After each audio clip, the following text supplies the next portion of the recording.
that's right. Oh, that's right. Oh, I need Shadow Stevens at the bottom, though, wouldn't I? Yeah, you'd have to do 9 and a host in the bottom there. Oh, we can do Was I dating myself there? I mean, remember, it was always Shadow Stevens with the voice in the bottom. No? Oh, yeah, of course. No? Oh, no, but it was come Rip on. Torn was always on there, and Phil. Oh, yeah. Man. And Good Jim, times. Bullock. Jim Jeffries, Jim Davidson, Jim, someone, glasses, poofy hair. Wow, that was a long time ago. Glasses and poofy hair. I don't remember that. That just dragged the conversation to the ground. Yeah, No, that was me. I started it. I'm sorry. God, shame. Oh, hey, you guys want to hear a crazy story? Always. Of Crazy course. Sorry, I'm stories leaving. are always wonderful to hear. Yesterday, so I use something called RoboKiller on my phone. It's for handling spam calls, and they've implemented a call screening feature. So if someone calls and it's not in my list, they say state your name, and then they record it, and then they say state what you want to call about, and it's like, and then RoboKiller will put it on my phone screen, the voice to text name, and what they want to talk about. And I can choose whether or not to answer it, as well as the number. So yesterday, I got a call from apparently my wife, because that was the name they put up, and it said 3D printing, but I didn't recognize the number. And I just thought maybe it was messing up. Maybe something got crossed. It's software; things can go wrong. So I answered it, and this tiny little human voice goes, "Is this Joel? What? Is this 3D printing nerd? And I'm like, this is Joel. This is Joel. What's going on? Is this 3D printing nerd?" I could tell it's a kid. And I'm like, what the heck? Okay, hey, what's going on? Can you help me with my 3D printer? And I'm like, no, I don't do tech support over the phone. I'm sorry. You can shoot me an email and I'll see what I can do. Is this Joel? No, and I'm like, and then the voice started breaking up. I'm like, I can't hear you. I can't hear you. So I just hung up. So I went back and looked, and I'll actually play you what was said, because this, let's see, here we go. So my wife's name, real name is Michelle. She goes by Mickey. And what I did is I went back and played the audio of them saying their name and why they were calling me. Let's see. Michelle is telling.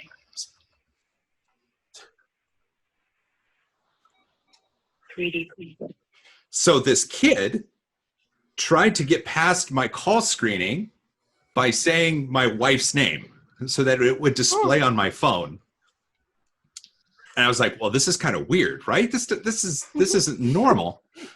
Then I get an email for a Zoom meeting from this kid. So what I had done is I used my business number and I called the phone number that they called from, and it was a kid's voicemail saying, "Hi, this is so-and-so, leave me a message." And so I was like, I think you called me, but you said my wife's name. That's kind of weird.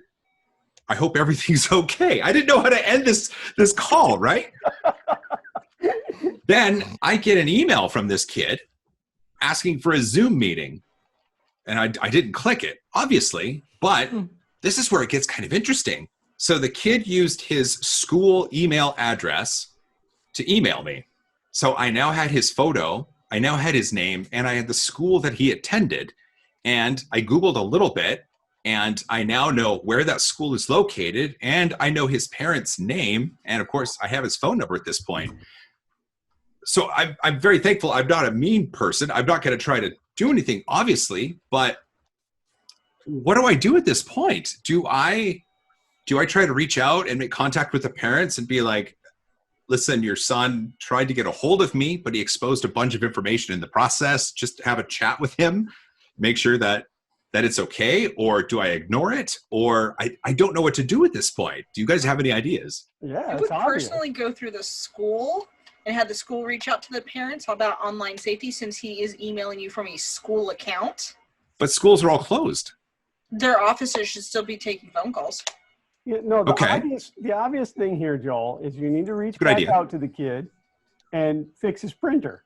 Yes, yes, yes. Yeah, you should like help him with his printer. Jane, can you mute Glenn for me? Just mute him for a while. I have a very stupid question though. How did the kid get your phone number? I've your been wife's doxxed. I've been doxxed on Reddit a few times in the past. So Gotcha. I would imagine it's just cached somewhere. Man.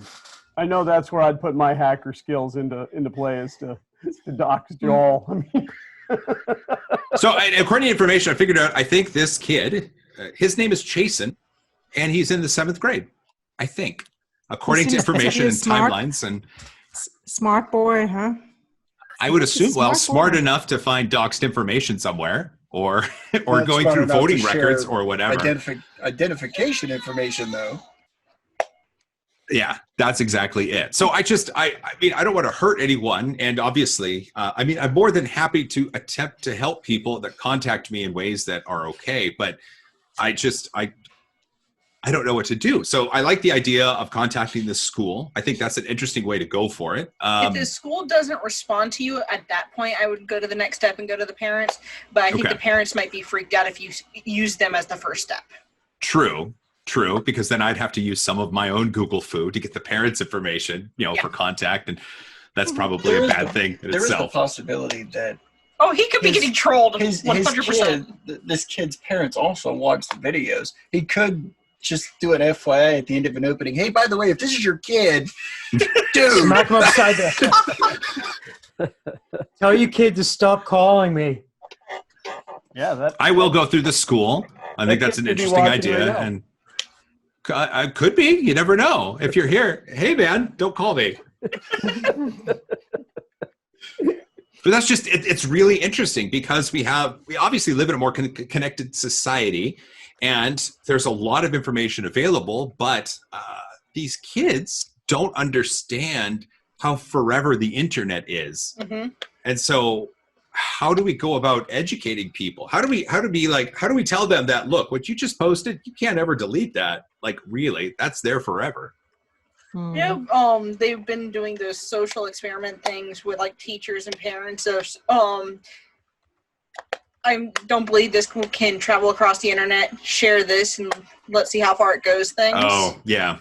That's always interesting to see, too, how many likes it has, right? Or how many retweets. Yeah, like how many people have seen this? And you got a few million people seeing it. But that doesn't show the permanence of it. Have them look up your MySpace. I don't even want to look up my MySpace. But it's a technology that they've heard of, but haven't touched. Sure. And you can see it's still there. It's still permanent. It's not going away. That's an interesting idea. I like that. I didn't mean to bring it down. I just thought it was an interesting thing to chat about, right? So it's definitely interesting, and it makes me realize with a 7th grader sitting on the couch, not even 15 feet away, what kind of conversations we may need to have as well. Right. Online safety is a thing, and just tell them not to call me. So call Joel every day at 9 o'clock. Got it. At least don't use my wife's name. Printer diagnostic. That's right. So, okay. Well, thank you. I appreciate that. Thanks for listening. And then thanks for the advice. I'll chat with the school. I'll see what happens. It's Probably nice on to Monday. actually like chat with you one-on-one. Every time I've seen you, you've been surrounded by people and I can get a hi in and that's about it. I know. I'm sorry. This is fun though. I like this. You're a popular person. I can't blame you for that. You're busy. You had very little time at IRF with everything that you had to get through. So we get it. IRF was busy, and I feel really bad about that. I love IRF. Oh, IRF was so much fun. I am so hoping that it doesn't get ruined this year. But at this point, I'm stealing myself because I'm not going to get my hopes up because I will probably cry. I just, whether IRF happens or not, I don't know. But if IRF happens, I will go. Absolutely. Yeah.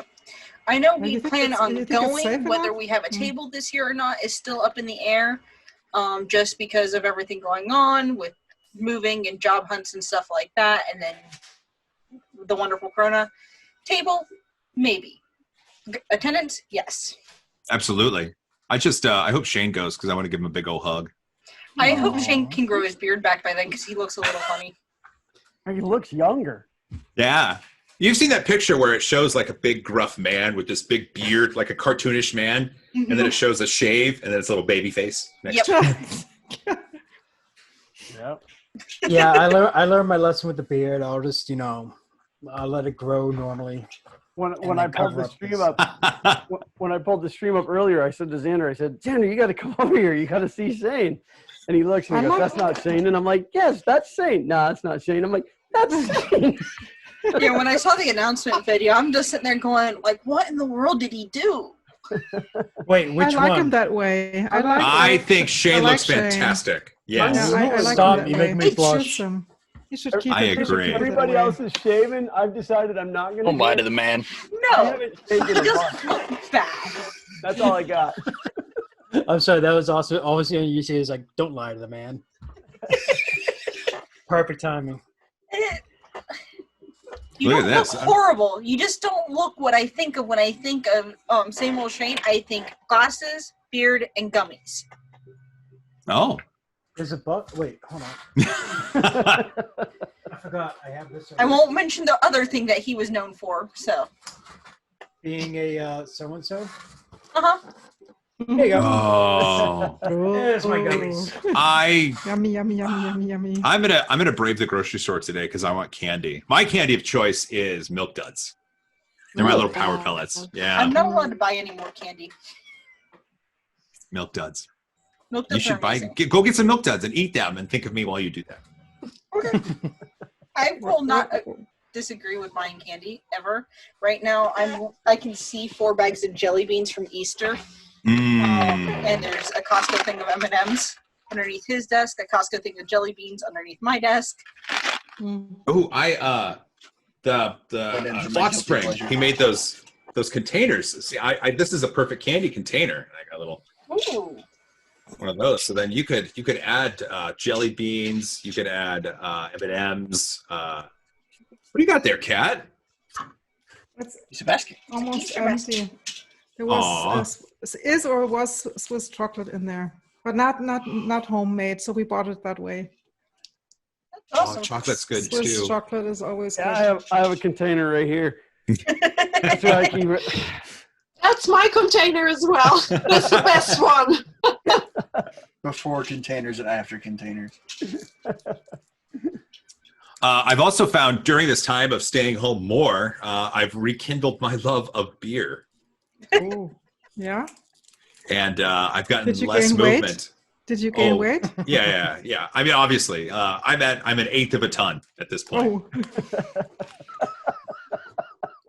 That's pretty funny. I've never heard anybody. It's a proper measurement, right? Yeah. There's a pub close to the house, and they do growler fills. And then someone on Twitter said, "What's a growler?" And I thought, "Oh, that was interesting," because apparently in some places it means different things. But a growler is a large glass container that's washable, and you can refill it with tasty beer. So they do these growler fills. You go up and hand them the growler, and then they take it back and they fill it with beer. And what I like, one of my favorite things ever to drink is when you any drink, any size. Half of it is an imperial stout that is brewed with vanilla bean, because it really gives it kind of a creamy taste to it. And then the other half of your glass or container is going to be an apple or an apricot cider. And so it mixes together, and it's almost like with the apricots, it almost has a like a peaches and cream sort of flavor to it. But because of that imperial stout, it's don't make that face. It's wonderful. It's so tasty. I just try to imagine it. But it's so Peaches and for me. cream sounds great. Well, I mean, it's not peaches and cream. You can get hints of that apricot, of that peach, and you can get hints of the cream, but it is definitely beer and cider. So it does taste like beer and cider, but Not a big fan of beer or Okay, cider, so- so so you should probably not do this ever. no. Probably not. Anyway, it's good. It's super, super good. That's what I've been drinking. Fair enough. Yeah. Nothing wrong with that. Yeah. We brewed some beer ages ago with figs. It was brewed after an old Egyptian recipe, which was an old Egyptian text, so we tried to recreate it. And so we really baked some breads, some brewing breads, and with figs together to get the sweetness, and it really tasted good. Different. It has a light sweetness to it and wasn't that bitter, but it really was good. Really? Pretty cool. Really? That's really cool. I love this idea. I've been aging some beers. I have some, the beer company Stone. They usually make some very hop forward West Coast IPA style beers, but because they're so packed full of stuff, you can age them. And so I bought some back in 2010, and they've been sitting in a closet. And you test them every once in a while to make sure they're still good? Every once in a while, like just recently, I remember that they were there. I found them. It's really cool because when you put them away, you're like, I'm going to save this for later. And then you forget about it. And then they legit are there until you remember again. It's like Christmas. I wasn't aware that you could keep beer that long. Not all beer. Yeah. So the Stone beers have a lot of, they have a lot of malts and they have a lot of hops. And so they're able to, as long as you keep them at a cellar-ish temperature, they can sit for a long time. And the flavor characteristics just kind of even out and they become smoother. Doesn't work for everything, but just like with 3D printing, it's an experiment. Experiments are fun. Brought it back around. You see that? I just brought it right back around. One of the things that our roommates do is they make their own mead. And we've had a couple of different flavors that they've made. And right now there is a rose and pea blossom one that is in the process of tasting better. I bet that'll be wonderful. Oh, the samples that we did as we were testing for how much alcohol was in it, it's delicious. And the cool thing about flowers is you can put them in water and they're blue. Like put it in hot water and it bleeds blue. Add acidity to it and it turns purple.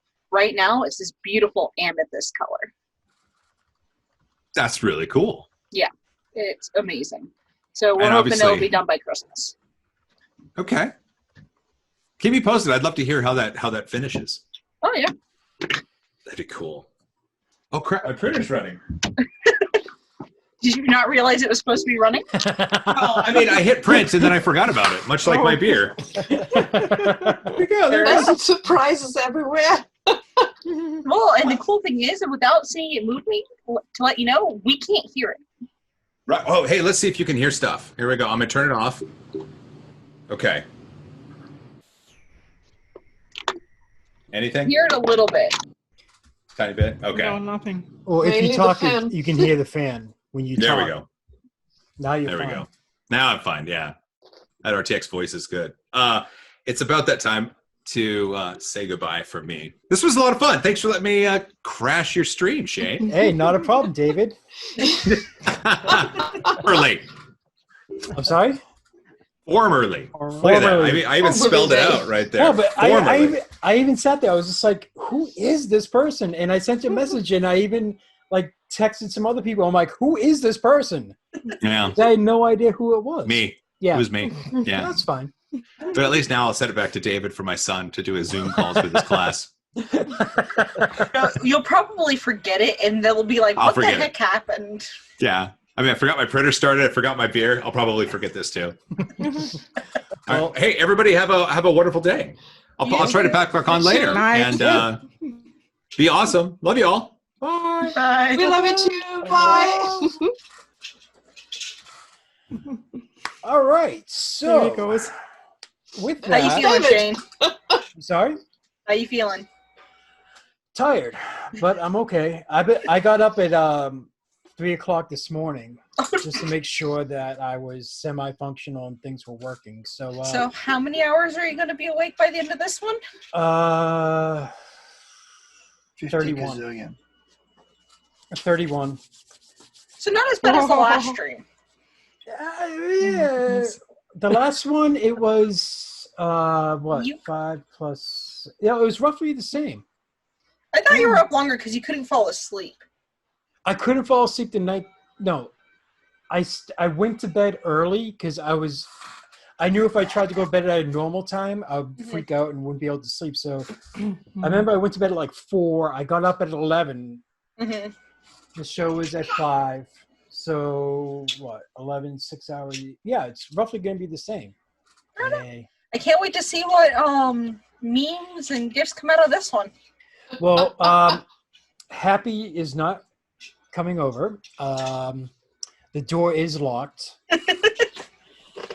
There are some interesting memes already out there. Oh boy. Yeah, the Shane gif. I haven't seen them, but that's because I was trying to gif? clean up our background and help him do stuffs.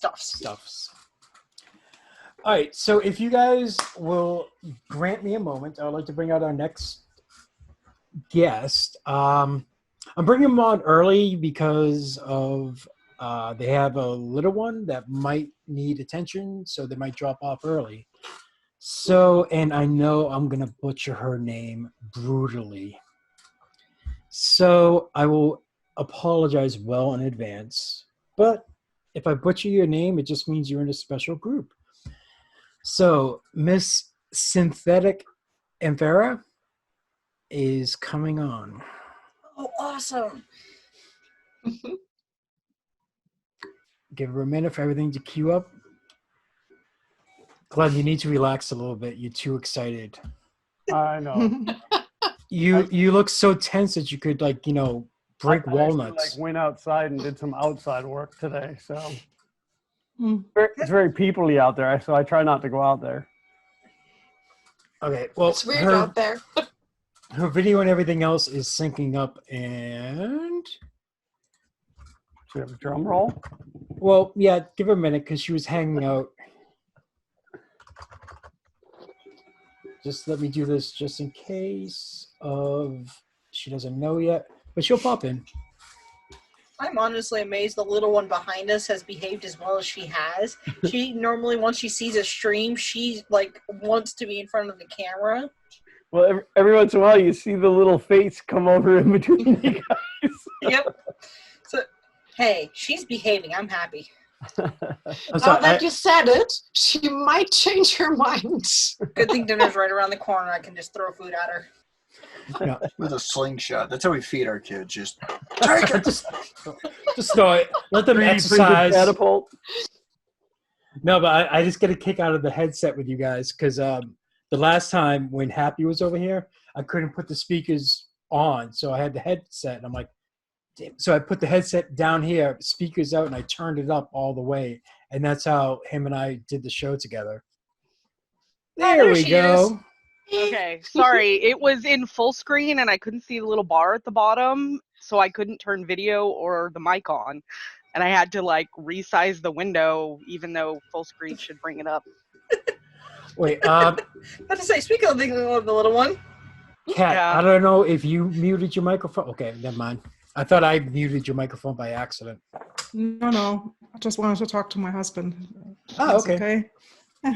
Up. Glenn is bringing a chair. Oh, it's the rare and elusive Xander. Oh, hi, Xander. You have an interesting hairstyle. So, Xander, who am I? I don't know. Really? You're saying that to a person who knows where you live, who's been in your house several times. Yeah.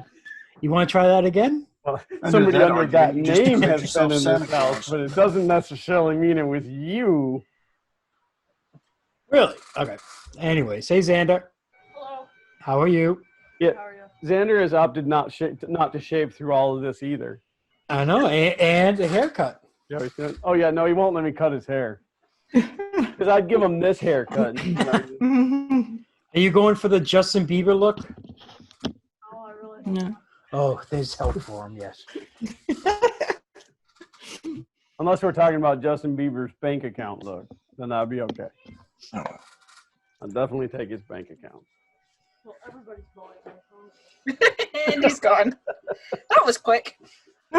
That's all right. We'll leave the chair because the cat will probably join me soon.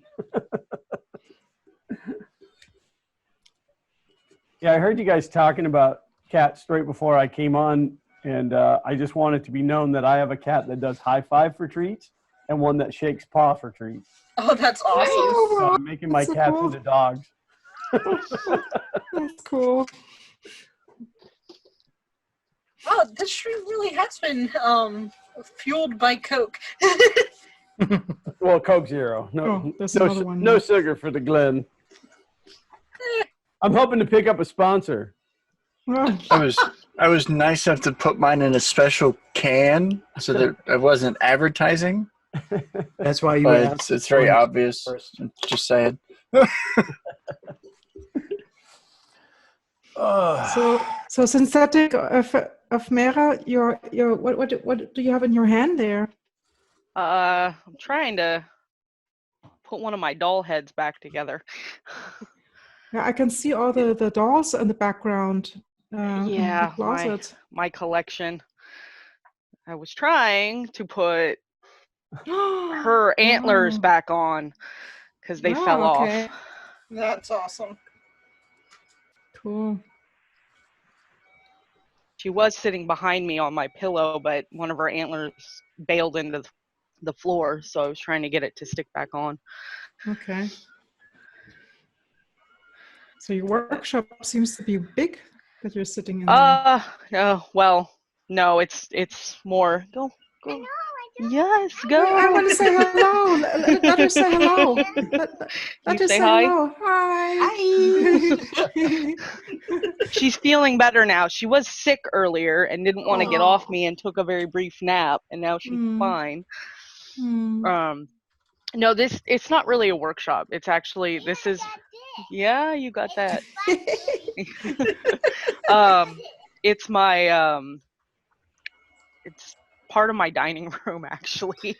Our workshop's in the back of the house. This is just where I keep my dolls and my computer. Hey. Hi, little one. Just gonna chill here. Yeah. Okay. Now we can just put the kids on and we'll all leave, and then yeah, we'll let the kids run the show. Hey, where's your doll? That's an awesome idea. Yeah, go find your robot. Now we need to know which is her favorite printer. The one that produces the dinosaurs is her favorite printer. We print the little. It's I think they're on Thingiverse. I cannot remember for the life of me who makes them, but they're the little dinosaurs that are like linked together. That the flexies. It moves. It prints. Yeah. Yeah, she loves those things. So it's the FDM. Yeah, that basically. She loves those. So she. Yes, I will fix it. So is that her doll? Our proof does. Yeah, this is her doll. That's awesome. That she keeps knocking the head off. Hmm. I'll be quiet. Yeah, she's a handful, full of energy. Oh yeah. Don't you wish you could get that energy back? You know, it's like right. I had that. The reason why we lose it is they take it all. And it was gone. What are we talking about? Sanity? Okay. No, energy. Kids. They take what our energy used to be and they just suck us dry, and that's where they get it from. The same can be said for my sanity. Oh, happy parents. How are you today? We're fantastic. Can't you tell? Take our kids, please. If you guys give me a few, I will be right back. I need to take care of a few things. Talk amongst yourselves. No, you're not allowed to leave. What if we don't want to here forever? Hey, I actually have a backup. I have 2 backup hosts. Let's just all sit here quietly until Sane comes back. Oh, you can do that. You can entertain everyone else. And I can show off a couple of my mask designs if you want to see them. There you go. That'll work. Yeah. All right. He can't really hear when I have the headset in my hand because I'm hard of hearing compared to him. Okay. So my design process is a little different. I do a lot of paper craft, so a lot of my masks have been put into a program I use called Pepicura for right now, so that I can make sure. Essentially, what I'm going to do is I'm going to build a couple of them out of paper first, just to make sure that they're correct. Let's see. I did it on accident earlier. That's a good option. That's a good cheap option. I mean, it's time, like labor intensive, but yeah, that looks right. you know, if it doesn't work out, then material wise. Oh yeah, and that's essentially what it is. And I'm really big into paper. I mean, not to drag everybody down. Growing up, I was a very cheap household, so paper was a free option that I could play with all I wanted to. So I did a lot of it. But essentially what I'm doing is, I'm not sure if you guys can see my screen or not. Yes. Yeah, we can. Okay, so the mask pieces that I'm using, let me pull this one apart, is I'm going to be setting up the masks to take just cheap filters that can connect into them. Like this one is reptiles from Mortal Kombat. It just will go right over your face or your mouth and your nose. There's, let's see. There's Scorpion's mask that I'm working on. Cool. Wow. That is crazy in detail. So many small pieces. Yeah, and I mean some of them I don't think I'm even going to be able to print out because I don't have a resin printer. But each of them are going to be able to, because I'm gonna, as soon as I'm done designing, I'm gonna break them down so they can be printed on as small as the surface is needed, and I'm gonna do a couple of different sizes, like children's, adult stuff like that, and then the spacing will be designed so you'll know how much to cut out of like EVA foam to make it fit onto your face correctly, which I hope will work. It's another one that I had. What kind of program are you using there? This is called Pepakura. It's essentially used for, it's a origami style printing. I can take essentially any 3D object that I get, I can upload it into this program, and I can use the program to unfold it, and it will take the like an STL file or essentially any 3D program, and it'll break it down. R2's not here, so we can't. Let me unfold it. So it starts off as an object essentially like this. Let me go back to the other one that you just saw.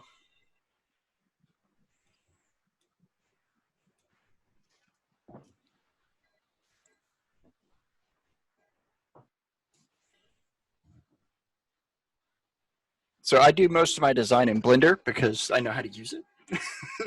Not that I think it's a better program or anything else, but it is open source. Excuse me. And I do actually like using Blender. I've been using it for several years. But then I can take and I can unfold it using this program.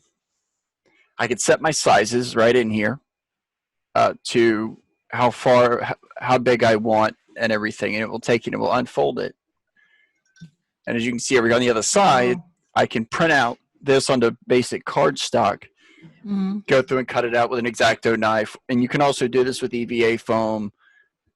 It works out just as well. That's crazy. Yeah.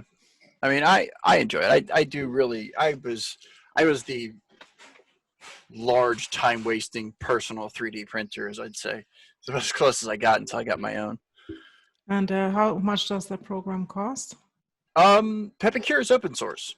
You can get it if you go for Pepakura Designer. It's $30, which that's what this specific program is, which allows me to, if I create a file, for example, this one, if I was to upload these files up onto one of the Pepakura sites, I could lock it so nobody else could edit it, but they could print it out and do whatever they want. But it's not really, I'm not really worried about it. I mean, everybody's nice enough to give credit where credit's due, I think. At least I'd like to think. But yeah, I start off in paper, and essentially what I'm going to do is once I get, there's a couple of them I'm going to upload to Patreon because I need to get some stuff on there. But then the rest of them I'm going to release onto probably Thingiverse or my mini factory. I don't use Prusa printers because I don't own a Prusa. I feel bad enough that I use their slicer. Oh, I don't think they mind. Yeah. Kitty. Now, which one is the one that handshakes or is the one that gives high fives? Xander turned into a cat, I see. Oh, this is the one that gives paw. She also plays fetch. She likes Gracilla's hair, the hair ties, the rubber hair ties. She'll bring mine those too. and I shoot them across the room, and she runs and gets them and brings them back. So mine are doing the same thing with these bands. It's like magic. They love to chase them. Yeah. You can't hear. Yeah, I can't hear. That's the one that plays catch. Aw. Yeah, she's a good girl. She was a rescue that we didn't need. I'm not even sure how we ended up with her. We were in the pet store and started looking at cats, and then we were in the room with the cats, and then the cat was coming home, and we still don't know because we already had two. Didn't really need a third one. You never plan on getting cats. They just kind of show up. It's the power of being a cat. But she's my buddy now. She's really taken to me, so.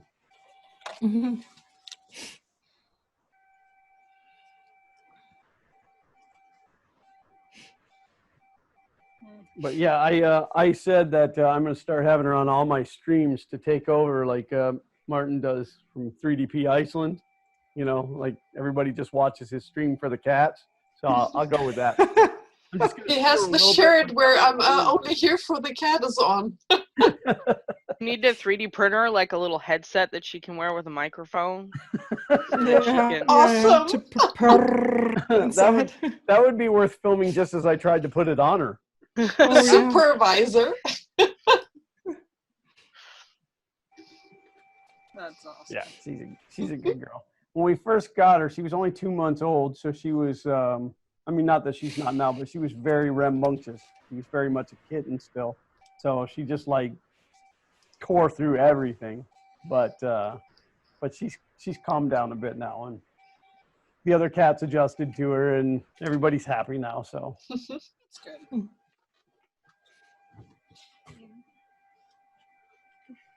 Since he walked away, I'm stealing the headset.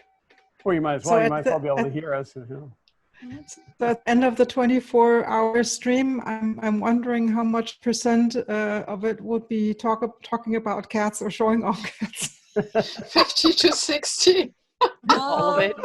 I mean, it is the internet. The internet is run by cats, I'm pretty sure. So it's fine.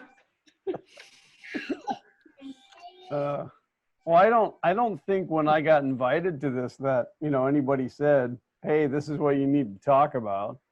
And my regular Sunday streams almost never stay on topic. So I don't think I've ever been in a stream that has stayed on topic for more than like 10 minutes. Like, you'll circle back, but it doesn't stay on There's topic. always a derailing. Oh yeah. Well, and then with Walter and Chris, when I was doing the Fun in the Country Basement with those two, Walter and I would just completely tangent, and then Chris would be like, bring it back in, bring it back in. Well, it's you and Walter together. That explains everything right there. Yeah, it does get a little out of control. It's all good. It's entertaining.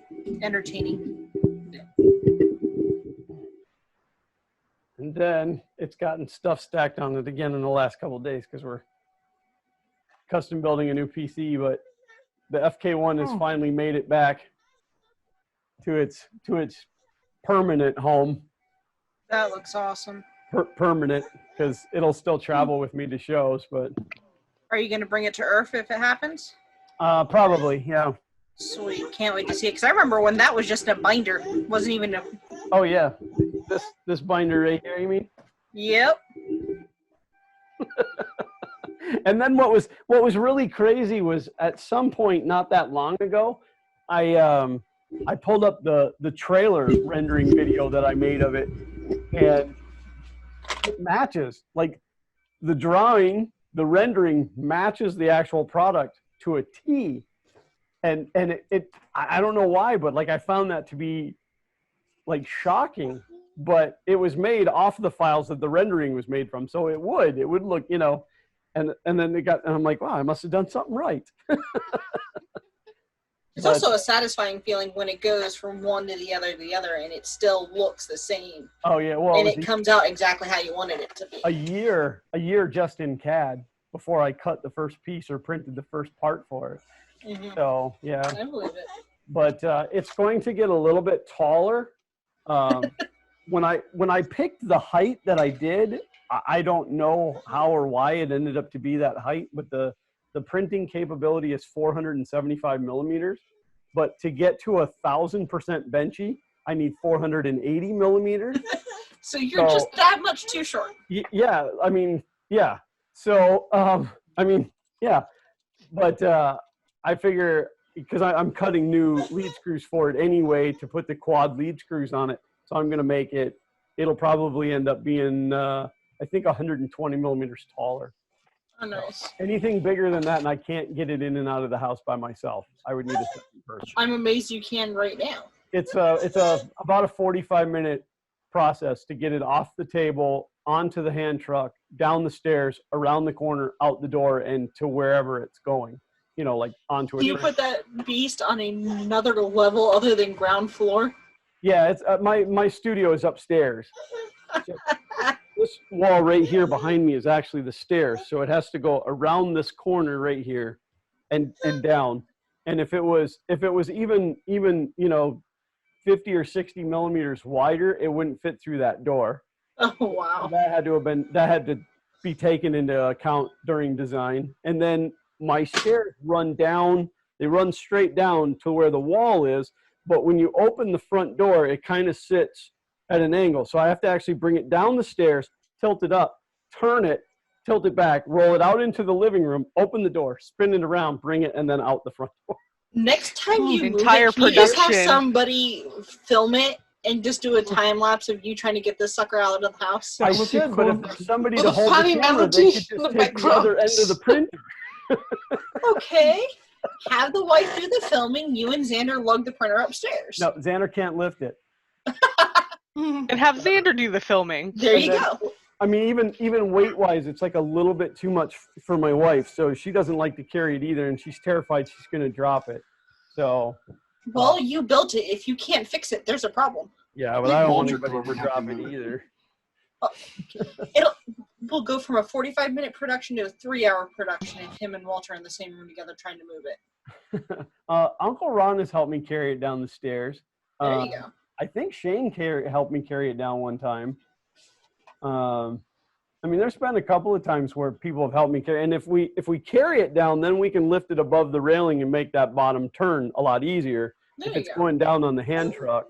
It's not called carrying. It's called struggling, praying to God that you don't die while doing that. Okay. Oh, it's not that bad. Talking from the black off by myself, weight wise, it's just like super I think awkward. He just has that feeling because it's not his, and he knows he'd have to try to help you fix it. And I just think he doesn't want to do that.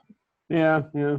Well, at that time I was working with Prusa, and it would be a non-Prusa machine that I would not be allowed to work on, so I was safe. Yeah.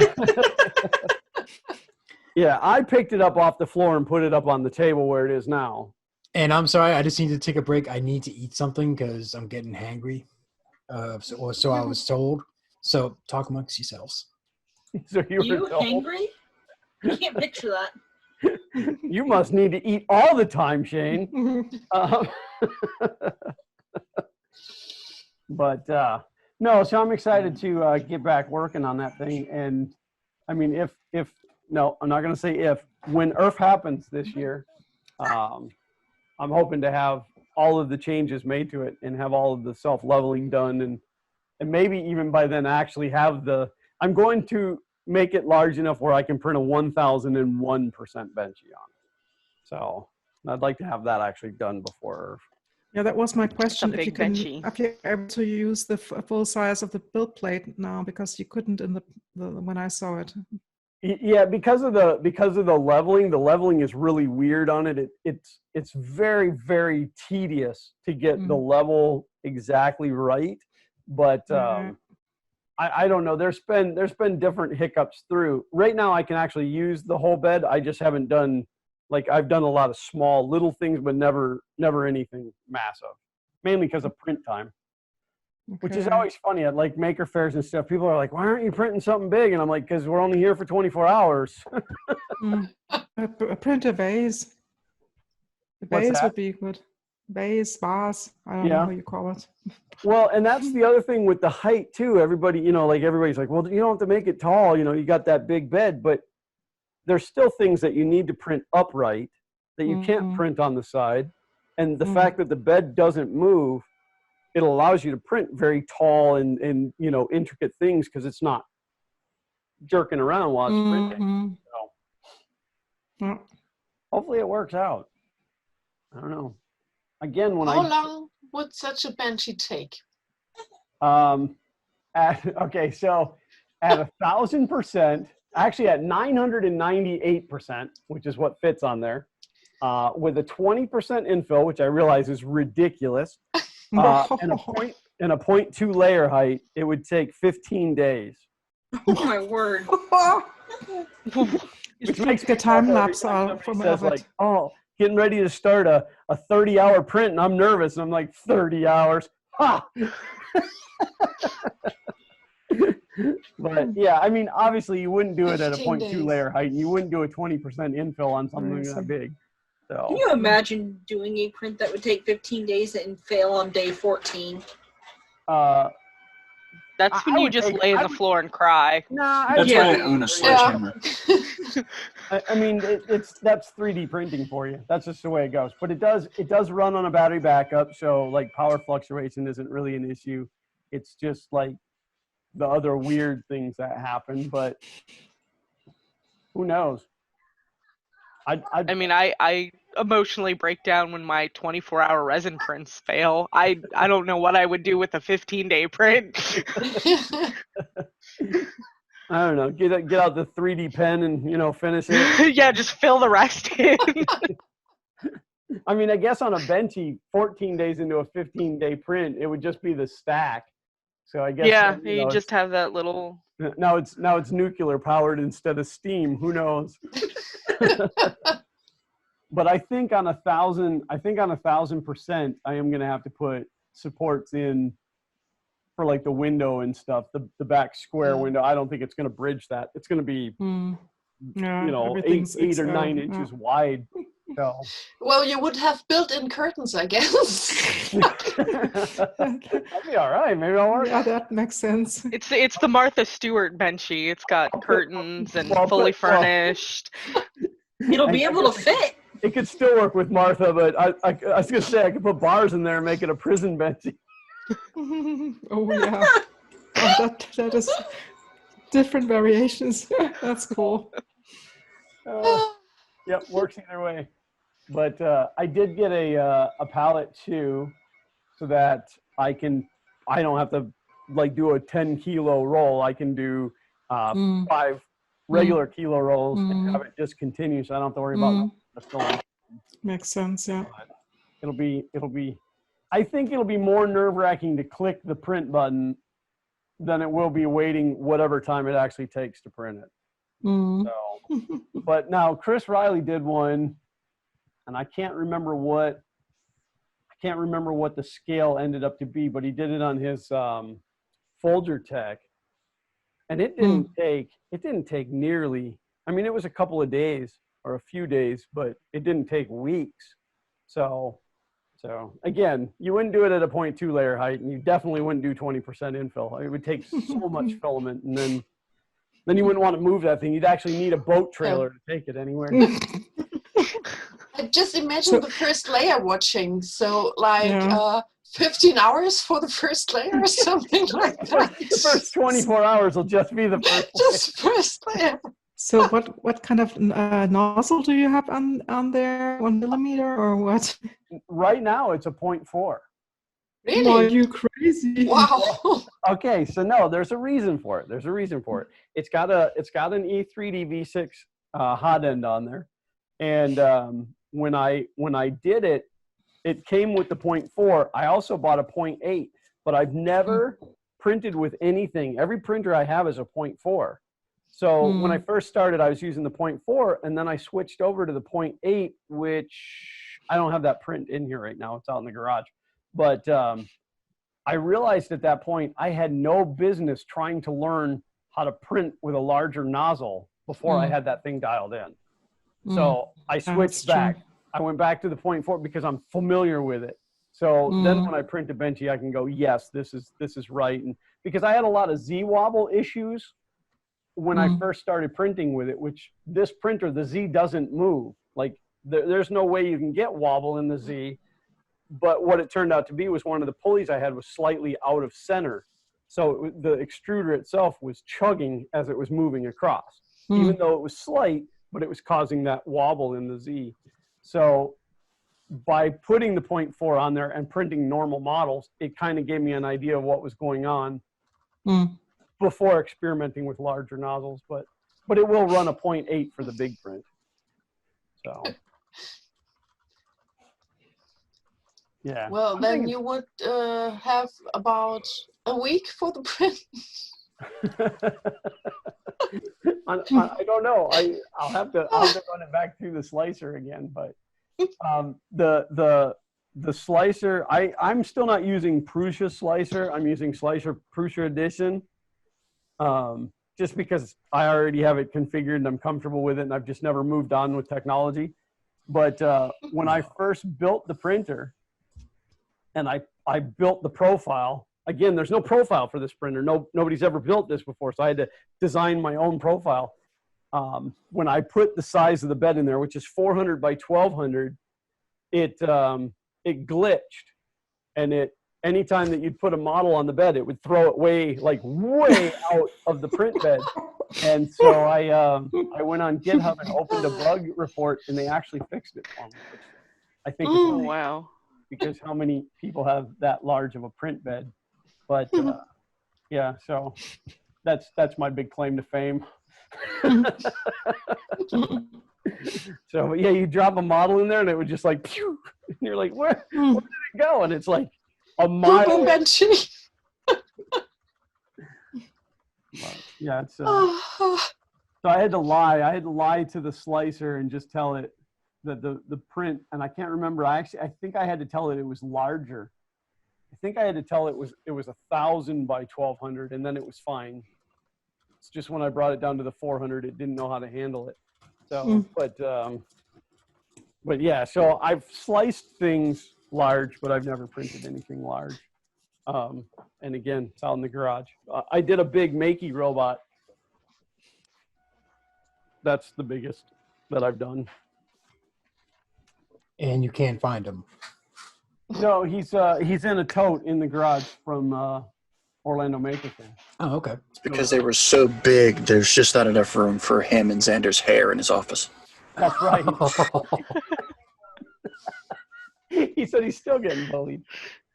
No, it was when I loaded up the printer to take it to Orlando Maker Fair, I said, oh, when I come back, I'm just going to unload all this stuff in the garage so I can get the studio area cleaned up and get the space ready for the printer to come back up. Well, then I bought a new desk, and I had to drive up and get it. I don't know if I even want to tell this story, but so the desk that it's on, this is embarrassing. The desk that it's on, you see it's got a shelf built into it. It's a scientific table, a scientific lab table. And so those two uprights are built into it, and it's on wheels. The whole thing rolls together. Well, when I was backing into the garage, those uprights were taller than the hole that I had made in the garage. I only opened the big garage door. The garage door is like 12 feet tall, but I only opened it enough to get the truck in. And when I backed in, I caught those uprights and bent them. So then I had to drill all the welds, take them apart, straighten the arms, put them back together, re-weld them. So it took a long time to finally get the desk up here. But But it's here now. So, 5 months of sitting in the garage was long enough. It's here now. I'm going to work on it.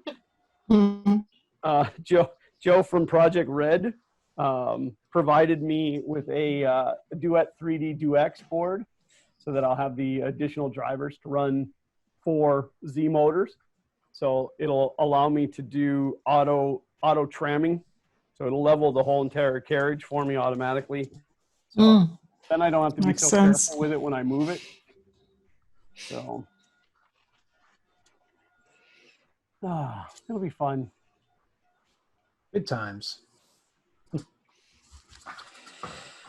Oh, excuse me, I'm just stretching. Stretch out the kinks. So, no, at this point, those kinks are never coming out. What did you have for lunch, Shane? It wasn't even lunch. It was a very small thing of mac and cheese. I got someone coming in later to take over hosting duties for a while, and then I'll grab regular food and enjoy myself.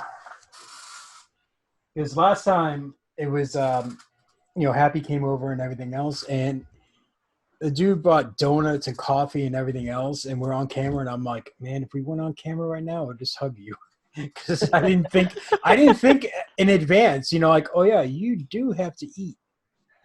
Yeah. Well, at some point. You don't have to, but I don't know. It is life sustaining. Yeah, and plus trying to stay awake, so. Excuse me. Sorry. You're fine. To me, when I assembled the Prusa, it took me way longer than I thought it would because I was doing it live. And then I only had chocolate, and I was so undersugared. Although I had chocolate, but I didn't eat anything, so that was really awful. It was like. Well, that's why I have all the gummies way over there, because I know I'll just chomp on gummies all day long, and it's I'll just have like a massive sugar rush. I don't like gummy bears, so I was on chocolate then. You don't like gummy bears? Oh, no. We can't be friends. My husband does. He can have all the gummy bears from my side. It's funny. Gummy bears is one of those things that you either love them or hate them. Like, I've never met anybody that's like, I could go either way. It's like, they're like, oh yeah, they're really good, or oh, I hate those things. I liked them when I was a kid, but nowadays not so much anymore. 1 second.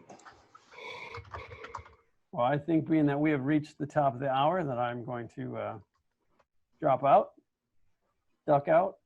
Yeah, me too. I'm tired. Me too. You got people coming in for the next hour, Shane? Yes, we have our first Aussie on stream.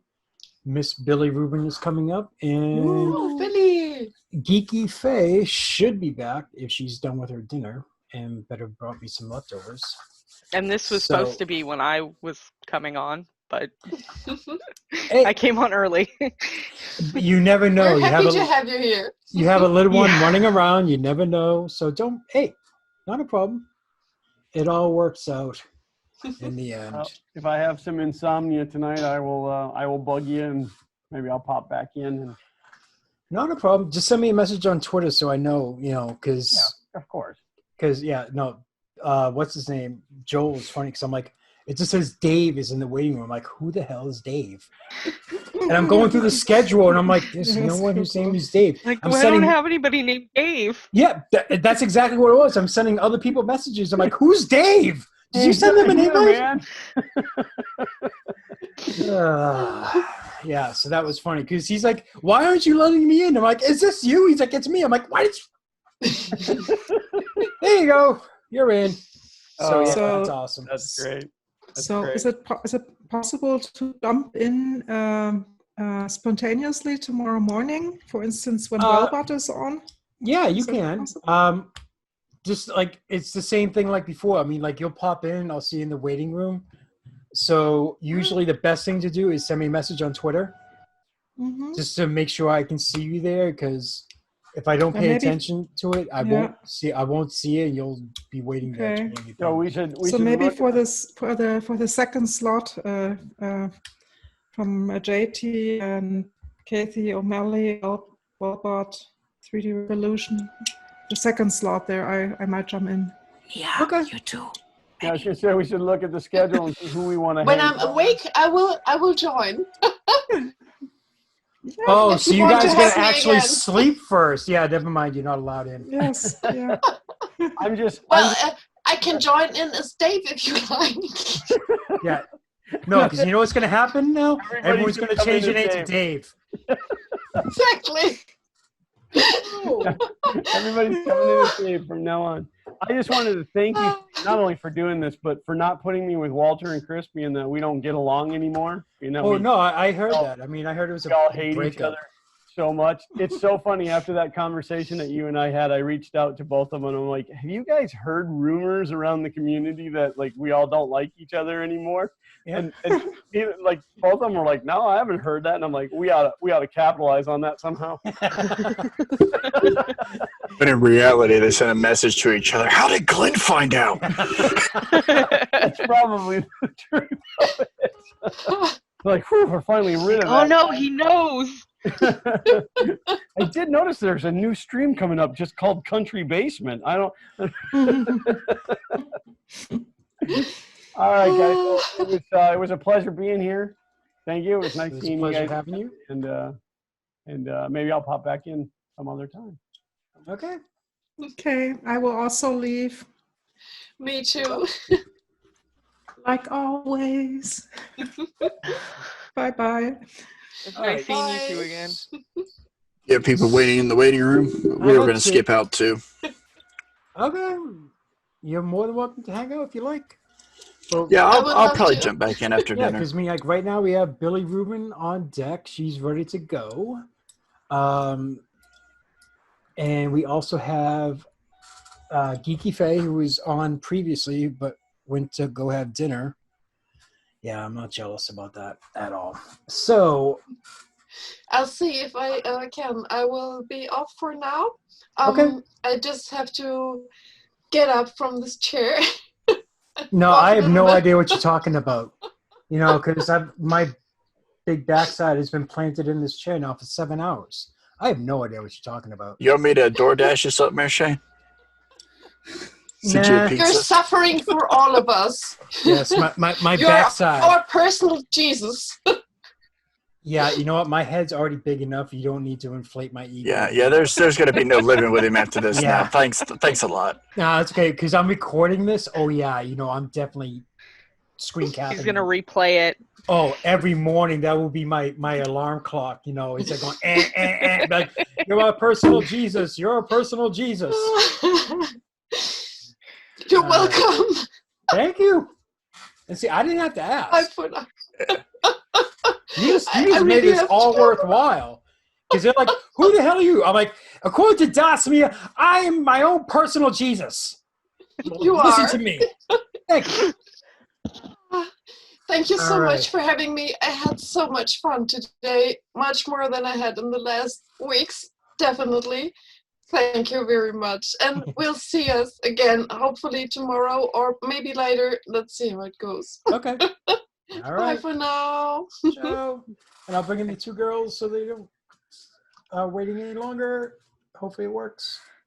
We got maybe joining 1, 2, Billie Faye. Hi. Yeah. Oh wait, the Skip microphone. out 9 too. I'll jump back on with you here later, Jay. Okay. Hello, Billie. Hi, beautiful people. Oh, this is awesome. What's I'm up, ladies? excited. Oh, yes. Oh, hey. All the boys are gone now. Wait. Okay, there you go. Just go put on a wig, Shane. You'll be fine. How are you all? Oh my gosh. Well, good morning. Good morning, Billie. Thank you. Thank you. You are even further in the future than I am. Whereabouts are you? I'm in London. Ah, cool. Yeah. So I'm in like the middle of everyone. It feels like we've got the U.S. in my past. Yeah, I had to think about that to make sure I got that correctly. Yeah. But it's to say, where? Okay, I swear to God, I have said this word 1,000 times and I cannot seem to say it right. Ephemera. Yes. There we go. Ephemera. Where are you at? I'm on U.S. West Coast, so. Oh, so see, you're all the way on the other end of the spectrum. Yeah. You're literally. It's only 2 here, so. You can kind of see by how poorly lit I am that it is now night where I am. Yeah. Whereas you guys have, some afternoon and morning. Yeah, there's some sun coming through that window, sort of, and the next one next to me has got some sun going on. Oh, my sun is still kind of rising. It's like Popeye's asking about my shirt. It is definitely a baby Cthulhu, and it says "I love crafting." That is amazing. Oh my gosh, like the right shirt to wear today. Since I know that there was definitely a chat about t-shirts earlier, and I was not there to show my own t-shirt pride. But this is definitely the right shirt. It is the tea turtle shirt, in case anyone is curious. Oh, tea turtle's awesome. My I've got a couple of theirs. I think is about a third tea turtle now. Nice. But some of them are not appropriate for this live stream. We'll do a later, after dark version. Well, because at first, we were putting this all together and everything else. I'm like, oh, you know what? It'll be great. We'll do like an adult swim type of thing. Like all kids out of the pool and just be, adults, and we'll have, drinks and this and that and everything else. And the other 2 guys who helped me out, they're like, yeah, no. Remember, you got to keep it. Like it won't. Sorry. Yeah. Not allowed. I'm like, damn. I'm like, all right, I'm gonna just do my own stream next time. Well, there you go. Maybe that's blackjack, and that's how we. Yes, and yeah, and this and that and other things. Yeah, no, you gotta have somebody really quick on the buzzer with the bit. Yeah, that's why I have this blocking my shelf at the moment, because there's dolls that are not covered on that shelf. Oh God, I didn't even think about that. Admittedly, I was perhaps saying on Twitter not 10 minutes ago that I had to hide a few prints of mine from the shelf. Like I can't show anything I've printed lately because it's all been doll bodies and they're all nude. So disembodied. I can show an arm or a head. So, admittedly, this gives me an excellent opening to ask. I was given a bit of a very cool heads up that you make ball jointed dolls, which is awesome. Yes. But it sounds like you 3D print them. Yes, now, I do. All of my experience with ball jointed dolls has been via Japan, basically. So this is cover her naughty bits, but she's 3D printed. This is actually resin printed. I don't have any of my glitter ones here because I sell all my glitter ones, but I do glitter in the Phenom, or not the Phenom, but the Moai. I want to do glitter in the Phenom. I haven't tried yet, but I do glitter printed resin dolls. And then this is a head for a doll. That's amazing. So cool. Oh my god. Wow, look at that. So and this was printed on the Moai. And the horns detach. I need a resin printer. They're so fun. They're so messy, but they're so fun. Billie, weren't you posting some really cool resin prints recently that were just, or am I totally thinking of someone else? Probably. I do some resin. I also put glitter in resin. Love glitter in resin. So when I saw your ball jointed doll with the bluey-ish one, oh my god, I just died. Yeah, I was like, she's so pretty. Yeah, I just sent her off. She actually got donated to a doll convention for their charity auction. The most recent one that I did. She got sent off and donated. That's so lovely. Which unfortunately they had to cancel the convention, so they have her for next year. But all conventions canceled. Yeah, I've got one that I'm co-chair on that's in August, and we're holding out hope. We haven't canceled it yet, but it's getting to the point where we're like, oh, we might have to reschedule this for next year.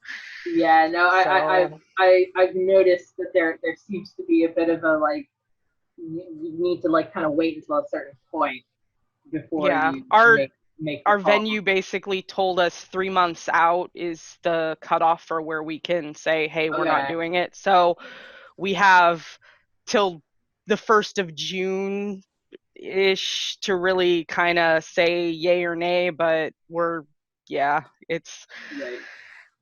there to we've kind of started winding things down at this point because we're pretty sure it's gonna get pushed back, which is a bummer, but I was gonna say the one thing I've kind of been reassuring myself with is because I have a consistent habit of waiting until the last minute to do cosplay, to make whatever new costume I'm taking to a convention, and so of course I'm just kind of like, oh, I'm just gonna have more time now. Right, exactly. Of course, now I'm not going to probably start for another year, because I think that's the rule of cosplay. That you can only start. I'm the same way with making stock and stuff for the convention. I'm like, oh, I'm going to start early this year, and then it's like plenty of time. The week before, I'm like, oh, I need to print stuff. Oh, hey, I actually don't get to sleep for the next 3 weeks now. Because I need to make stuff. Exactly. So, it's the ultimate procrastination, and then it's like, oh yeah, I have a convention today. Whoops. I have to do a thing. I think this has always been the way. I've been going to conventions for a very, very long time, and I don't think I've ever changed. I've never learned. No, I haven't either. Every year I say the same thing. I'm going to get this done early, and I'm going to get all my stuff ready, and then just be able to relax. And I never learned. Really, we all just work better under pressure. That's probably true. It definitely has nothing to do with being procrastinators of the highest order. Absolutely not. I'm incredibly organized. I'll have you know that everything around me that you can't see is super organized. It's definitely not. So can you pan your camera around a little bit, or? No, it's totally static. It's mounted to the wall. No way. I could possibly move the camera. Good. Oh, I was gonna say I used to be total chaos, and I still am total chaos, but I found out I have ADHD, got diagnosed as an adult, and I was like, now my whole world makes now I have an explanation. Literally, like this craft room, so you can kind of see how there's a bit of order going on, like there's stuff, but it's ordered. This never existed in my life before this year. Literally everything would just be on the floor in various piles, and like, so this is like crazy for me, crazy. ADHD medication, crazy, like different world for me now. But I can totally imagine that would be such a massive game changer. So they'd be like, oh, that's why my brain works that way. Huh? Yeah, it's been totally eye-opening. And then you can find workarounds for it now that you know what's going on. You can go, okay, now I can address this and actually, 100%. Yeah, I have a 4-year-old. That's my excuse. That's a good excuse. So all that behind I have a 4-year-old that likes this mess behind me of my doll stuff is usually organized, but because she's been home for the last 2.5 months because they cancel everything, she just goes through it and she throws clothes out. I have a drawer of wigs that she is just completely emptied. That I have to put back. Well, they're doll wigs, not people wigs. I mean, that's good. They take up less space. Scalps. Yeah. Tiny scalp. She goes through my painting supplies. I mean, it's just it's a disaster back here that I have to fix. And She's just somebody building asked her in own the castle. chat. Yes, she is. Do I make the clothes? I make the clothes for some of my dolls. Some of it is bought, some of it's made by other people in the doll community. I mostly do the 3D printing stuff. I'm not great with textiles. I can sew a little bit, basic stuff, but yeah, I can't. I've tried pattern drafting and it never comes out right. That is definitely something that I feel like I'm still coming to terms with myself. Now, when it comes to 3D printed clothes, I can do that. Oh, okay. That was fabric? Cool. Yes, it's fabric on plastic. Like I took Shori super close to the screen to see. Yeah. I took Shori Designs principle and I scaled it down to doll size and made my own. 3D printing on fabric, I still think might be one of the cooler things that has found its way into my life. Good job. Me too. Awesome. Love it. I love the hat. Hello. Hi. Good job. Yeah, good job. You did good. Well she done. Did one of her workbooks. Woohoo! Well done. Yeah. Great hat. Mazel tov, small human. Yeah, this is the one that has made chaos back here. Okay, definitely helping. I can sympathize. So, I made a lot of chaos when I was a kid. But yeah, 3D printing on fabric is definitely a kind of a combination of, I can't say technology, it's technically just one technology, unless you include making fabric as a technology. But just that kind of that combination of, it's multimedia. It's effectively multimedia, but like in a very clever way, because obviously it introduces a level of flexibility that's different. Obviously, we have flexible filament, but that is still limited. And probably not the most comfortable thing to wear. Like I'm just trying to think of a flexible filament printed shirt. Maybe not the most comfortable thing.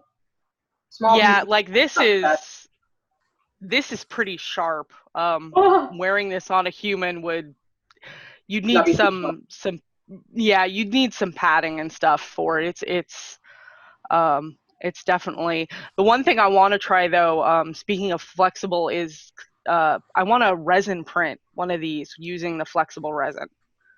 Oh, that'd be flexible cool. resin. Yes. Yes. Yeah, and my theory is I haven't had a chance to try it because we're a production printing as well as my own projects. So I've just been so slammed with work that I haven't been able to do my own stuff. My theory is because it's flexible, I can effectively make like a corset style where you can lace it because it will flex to the doll's body. Yeah, no, absolutely. Because this is heat formed, so it's basically this is heat formed, so it's basically once it's in this shape, that's it. I mean, it has a little bit of flex in it, but it's not a lot. But with the flexible resin, I should be able to just print it flat with the fabric in it and then lace it onto the doll, and it will form. Yeah, because it's flexible enough that it should bend to the doll's body.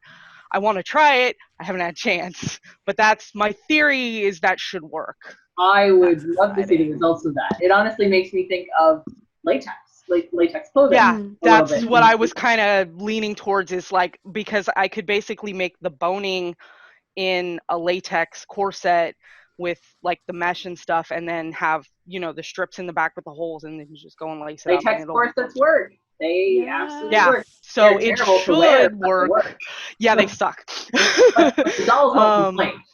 Exactly. I used to make corsets and latex stuff for a living, so I adore corsets. So if I can help at all, let me know. I mean, you probably already definitely. All over it, but yeah, love corsets. Yeah, that's my next major combining two different mediums is the fabric and because I know resin fabric printing can be done. It's really messy, but I was just gonna say that sounds terribly messy. It is. It's super and you have to have a fabric that you can wash afterwards. So if it's not something that's washable, but I'm just gonna do it with to test. I'm just gonna do it with mesh. So it won't matter if it's washed or not. Yeah, I did this on some tulle, and I found a cleaner, Monocure in Australia, make a resin away, which is just so much better than isopropyl alcohol. Like, I literally just dunked this in the thing and swilled it around a bit, and it just there was no tackiness or anything on it. So I don't know whether that is a resin print on. That's a resin print on. Yeah, this is a tiny keyboard, tiny keyboard. Hang on, I'll assemble it. Amazing. But this is from a pre-existing. Yeah, I've done cheapy keyboard. I've done rigid. Yeah, I've done rigid resin printing on mesh, but I want to try this flexible stuff because I think that it'll work for the clothing. For sure. This stuff exciting. Is so incredible to me. I'm so and I mean, I'm doing it on doll scale, but in theory, if you have a printer large enough, you could do like gauntlets and stuff that are with the flexible that you lace up, or neck pieces, chokers, collars for people.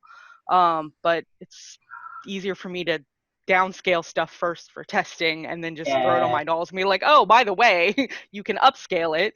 The stuff that people are doing with resin printers for cosplay really is just mind-blowingly impressive. I'm very, very envious of their sexy resin printers because obviously the quality of the piece that you're making coming out of a resin printer is always going to be so much sharper and crisper than very crispy. Very crispy.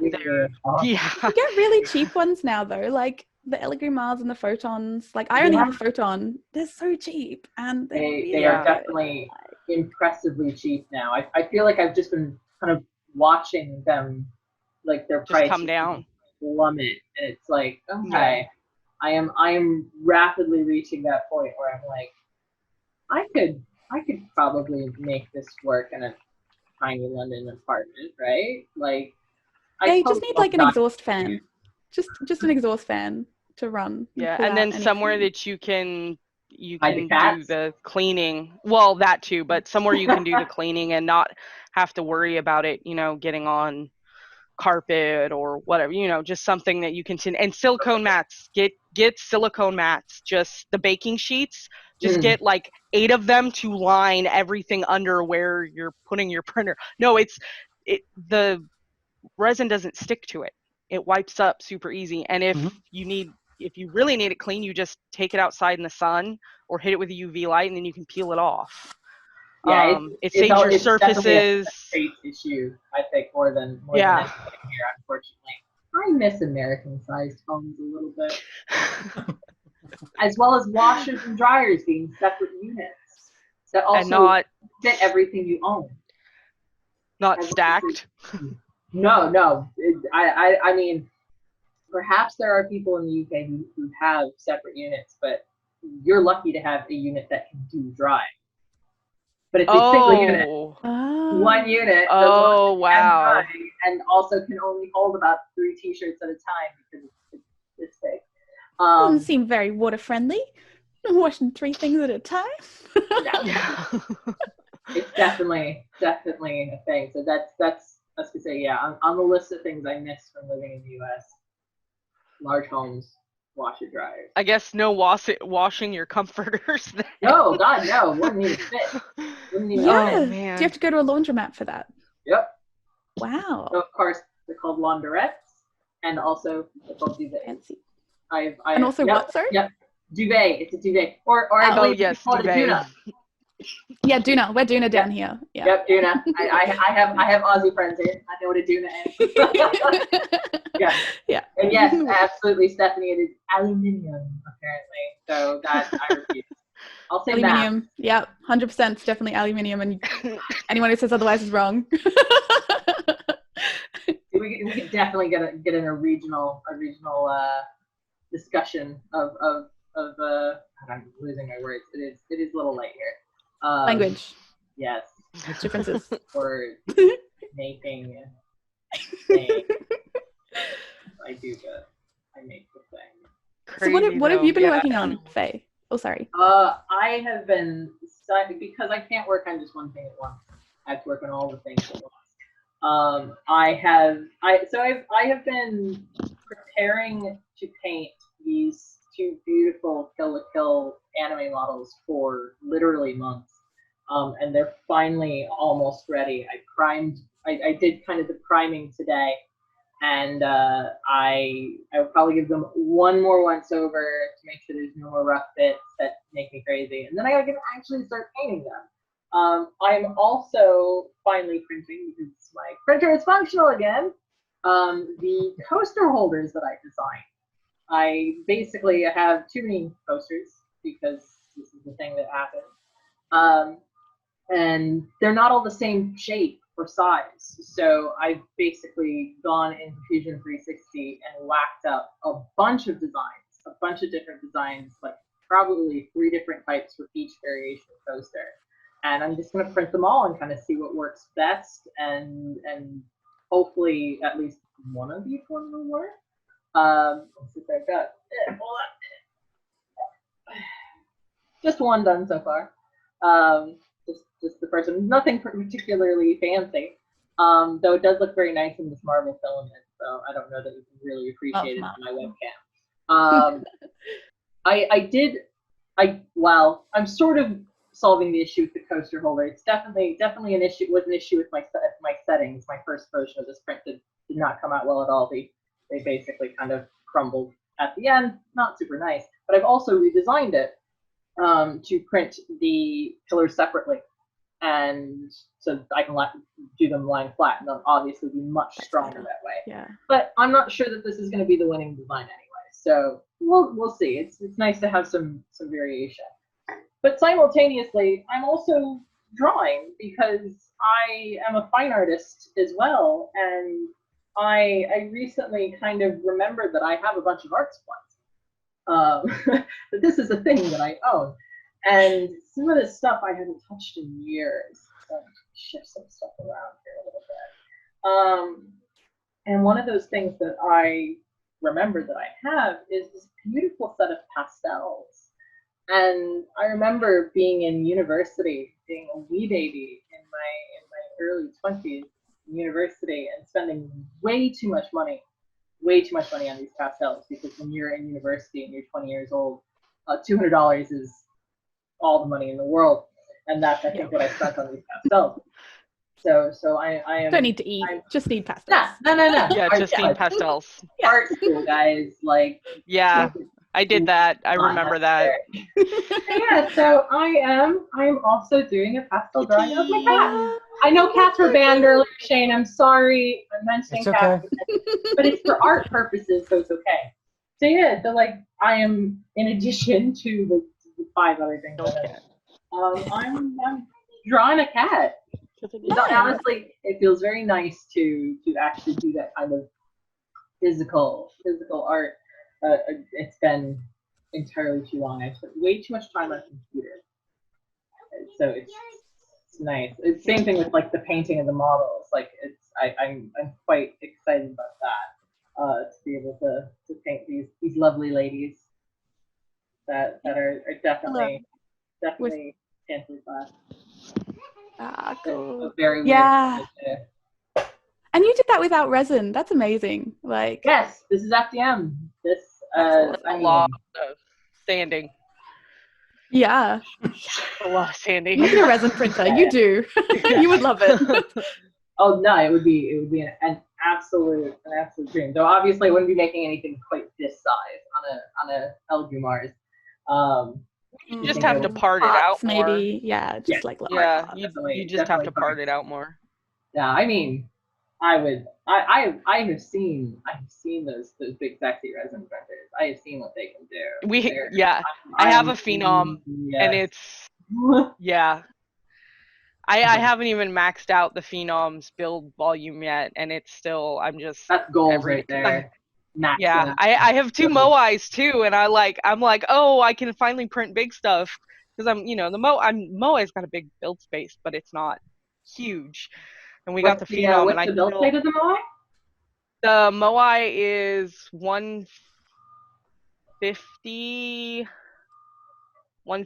by Bless you 180 for using millimeters.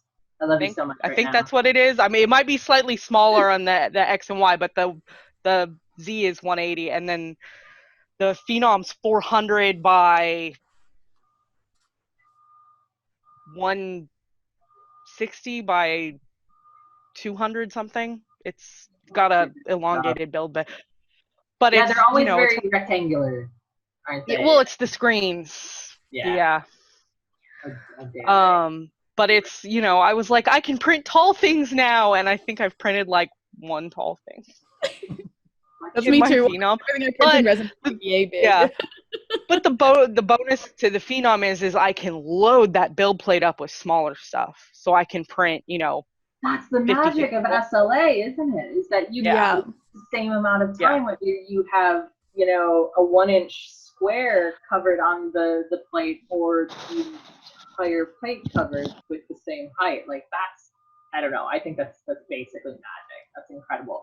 I mean, when you get Can you grab me the doll? FDM printers, everything being exponentially longer, that sort of thing is just like, I can print all of these things. So at the same time. I printed this full doll. She's missing her arms and her head right now, but I printed the arms and the head at the same time. Full doll, this size, on the Phenom in one shot. Look at those thighs. That's incredible. Yeah. That's awesome. All right. Was that inappropriate? just in one go. This was, I mean, all the parts on the bed. Now, if I'd done it on the Moai, I would have had to do like the torso and the chest on one go, the legs on one go. It would have, you know, it would have taken that much longer. That's the one thing that I love about the Phenom, is I can just pack so much more onto the build plate and get it all done at once. Yeah. Does it cost more to fill up the resin tank? Like, how many? It takes about a full liter to fill up that Phenom. It's such a big volume. Whereas the Moai, it's like half of one of the bottles, or even less to fill it up, but it takes about 2 of those bottles. Do you reckon there's a lot more wasted then with a big resin printer over a smaller? No, I don't think so, because we tilt the build plate afterwards. We actually have 2 big magnets on the side of or on the bracket of our build plate. We just tilt it, stick it to the side of the machine, and it drips down into the vat just like we do with our Moai. So I don't think there's any more waste. Yeah. It's probably about the same. I would say though, using it too quickly, right? Like with the resin. Yeah, and you have to keep a decent amount in that vat, because it actually helps cool the screen down. So you don't want it to run to where there's just that thin film inside. Whereas with the Moai, I've actually run that thing dry on a print and just barely completed it. Yeah, that was scary. I don't like doing that. I ran out of that color though, so I was like, please finish before you run out. Oh my God. I've been there. Yeah. What are you working on? Oh, what am I working on? Yeah. Yeah, so I've also been doing tangible stuff or physical stuff, which has been really lovely. A bit of sewing, because that's like my therapy, I think, because it's where I originally was a costume maker, and my parents had a kids clothing company, so it's like my childhood and early years. So, yeah, so doing a bit of sewing, which has been really cathartic, but also working on the felt printer, which 3D prints in felt, which so I haven't. I'm only okay. Sorry, your face is so great, Faye. Amazing. So is it like needle felting? Needle felting, yeah. So with wool. Okay. I've only very, very prototyped it by hand currently. But this is sort of the tool head. Oh, grab a needle. But what it does, basically is needle felts it with wool. So the needle goes here and it punches through, like up and down, and it's pulling through this wool as it goes, and then it just moves around, needle felting the wool down on top of itself. So I've only hand moved it currently. I'm in the process of writing a little post-processing script for G-code, so that I can get my Delta to do it. I'm just going to attach kind of a tool head to the Delta and have the Delta actually just move up and down, because it can move really quickly in the Z. But eventually I want to make a tool head that punches properly, kind of like a sewing machine, but not. But yeah, like this was printed on it. It is actually 3-dimensional, but it's a bit hard to tell. It's just like a little love heart thing. So it does seem to actually felt it together, which I was quite surprised about, because I didn't think that it would. Yeah, because I know with needle felting, you've just got to sit and like go at it for a good while to act. 100% of the reason that's not thicker is because my hand wore out. But yeah, because I was sitting there like moving it like a printer would, like moving it around in the way, just like in that direction. And it seems to work. So fingers crossed it'll work when I plug it into a machine. But at the moment I'm writing, writing a little Python endeavor on your hands. I feel like you might need to like make and market this. I've never seen anything like this. I was hoping to open source it because I feel like that would be like, I don't know, I'm not the best technical person. So, well, I don't know. I just feel like I'm not the most technical person. So if I can put it out there and people just get playing with it and make it better, that would be super. Because I just think it's really neat. Yeah, I think it's just better for like the technology too. Like I want to see it developed. I don't really need to make get more money or anything. Yeah, but like I don't know. I just think the material's really cool because like we were saying before, you wouldn't really want to wear a TPU shirt, right? Like it wouldn't really be very comfy. And we like most of the flexibles that we have, and like most of the flexibles we have are like they're rubbery and they're not really something you want to cuddle or like curl into or wear as a foot. Wear as an insole in your feet or have as a pillow or something. So I don't know. I have these dreams of like custom made pillows that suit perfectly to your face or whatever. And it'd be cool too because you could let like your kid design like a stuffed animal and then they could needle felt print the stuffed animal. 100%. Yeah, like little kids making stuff in Tinkercad and then it takes Build-A-Bear to a whole new level. You're literally building the bear. Yeah, you can build a monster with 3 eyes and 5 feet, exactly. Whatever you want. Yeah. So hopefully it all comes together and works. Once I have it on an actual machine. I've been working on it a while, but I'm very scatterbrained, and so I work on a million things. Do you have a machine kind of ready to take it? I'm going to use my Anycubic Cossel Linear Plus, which is a little Delta, because the Delta can move in the Z as quickly as it can left to right. So I'm thinking I'll actually get the machine itself to lift and place in the first instance and actually do that motion. But the end goal will be to have like a solenoid or something that like punches on, and you can just strap it onto anything at all and put a brush on your bed with a bit of felt over the top. And I'm excited. I came up with it independently, but then found out that Disney also did something similar ages ago, and so I'm like, damn it. But they did it in a different way, so hopefully they don't sue me. I was just to say, be careful. I hear that they're very trigger happy with the lawsuit. Yeah. Well, when I first posted about it on Twitter, someone actually tagged the original research team in the post.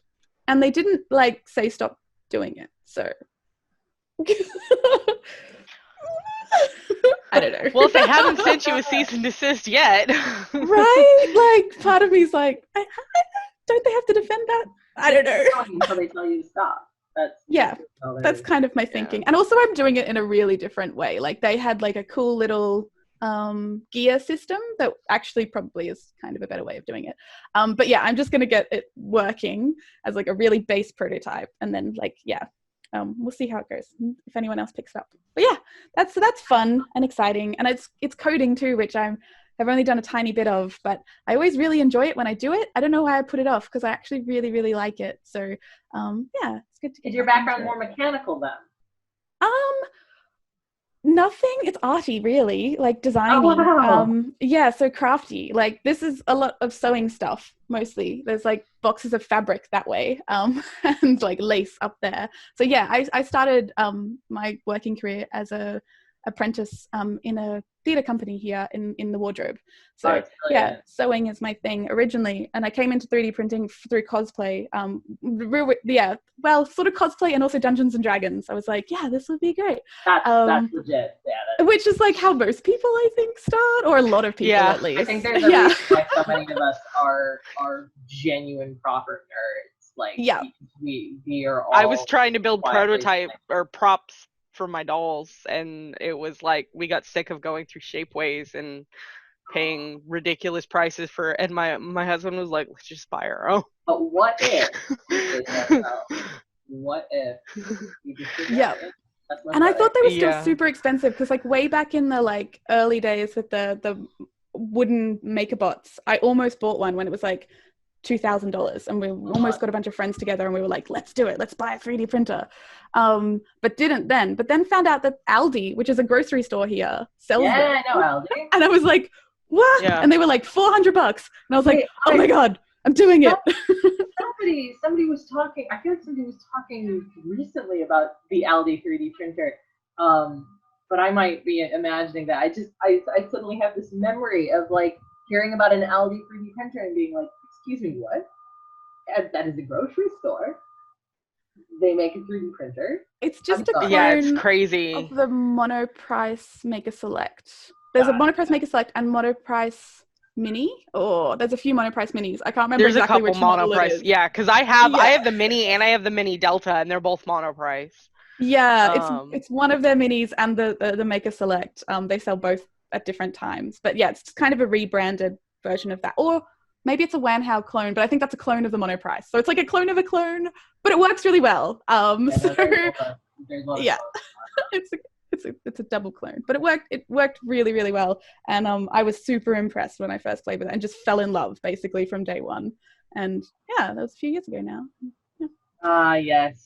I think that I printed my first thing moment is a very special and profound one that lots of people will remember their first print.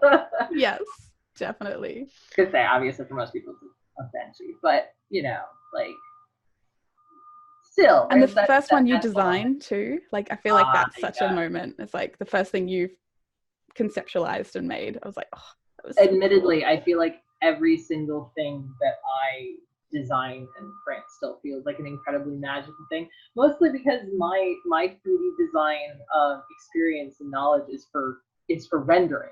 It is for I worked in video games for many years, so like I never Me was too. I was never making things that needed to physically make sense. They just needed to look good. And so to take that knowledge and to translate it into, oh, this is going to have physical form. It needs to make sense under the laws of physics. Is a very different experience. So I'm new to Fusion 360. I've well over a decade in 3D Studio Max and Maya, but Fusion 360 is a whole new kettle of fish because it's a different kind of 3D software. It's obviously CAD based. It's not just to look pretty. So every single design, no matter how simple, still feels like a huge accomplishment. It's so exciting. I'm loving learning Fusion 360 too.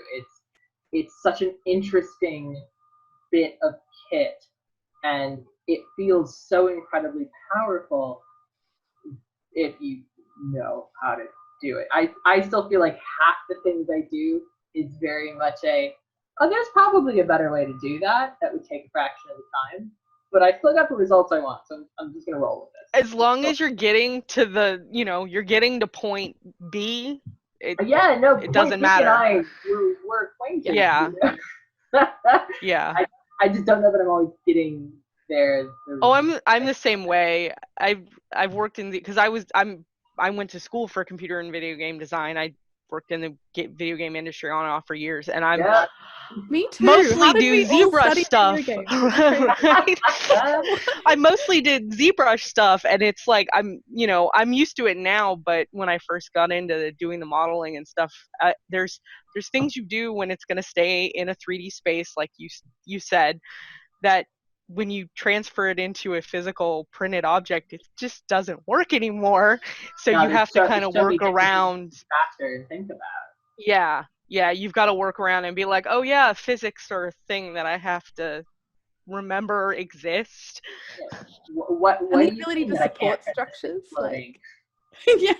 Why can't I print a plane that's just got a texture on it? Come on. why can't this halo above the character just be floating in air? Right? Yeah. Like, that's fine for me. What's wrong with you guys?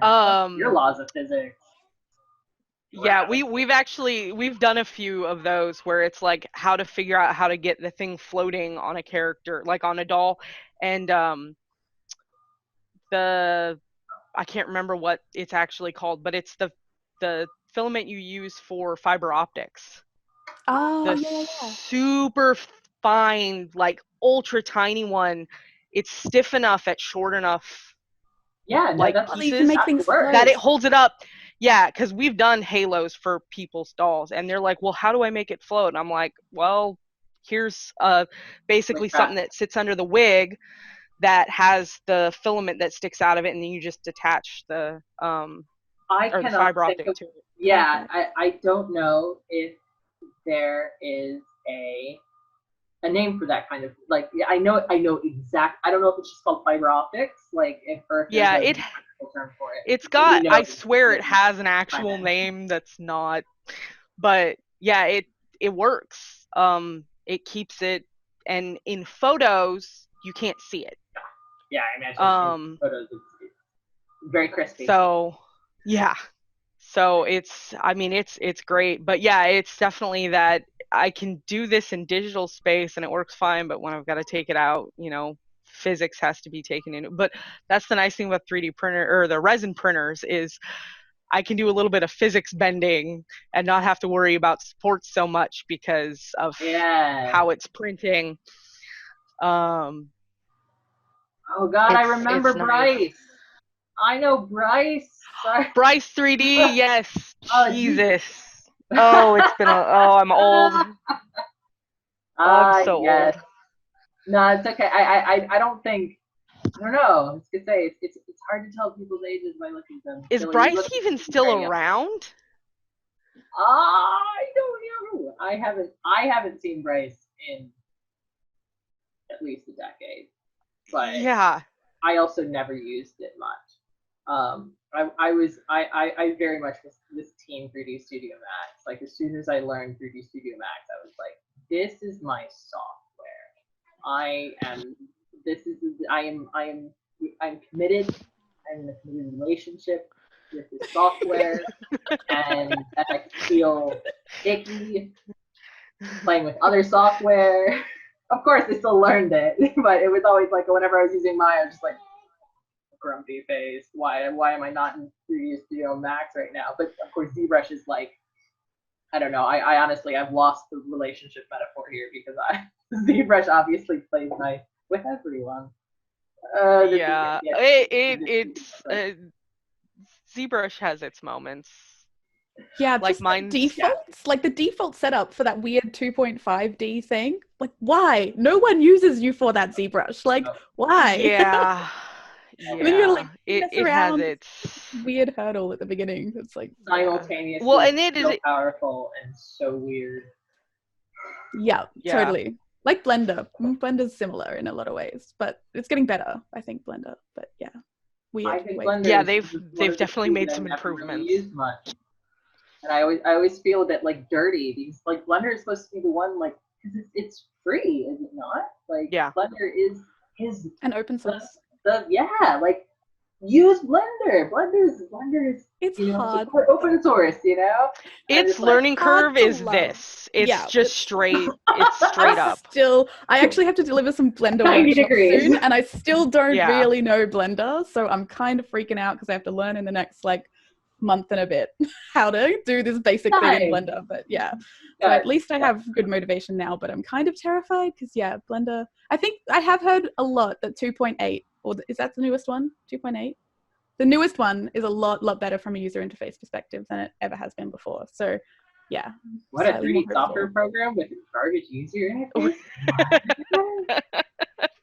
Definitely not looking at you. Sorry. Actually, Sculpt GL, which is like, it kind of does what ZBrush does, but on like a not as deep, it doesn't get as complicated. But Sculpt GL is this online sculpting program, and it has such a great UI. Like you can literally put a kid in front of it and go, here's the brush, here's how it works, and then bam, they can sculpt. Yeah, it's like really good. I was super impressed by that one. Yeah, it's good fun. I mean, I do remember when briefly there was an Autodesk sculpting software. But I feel like it's one of those that like I don't even think it's anymore. Mudbox, right?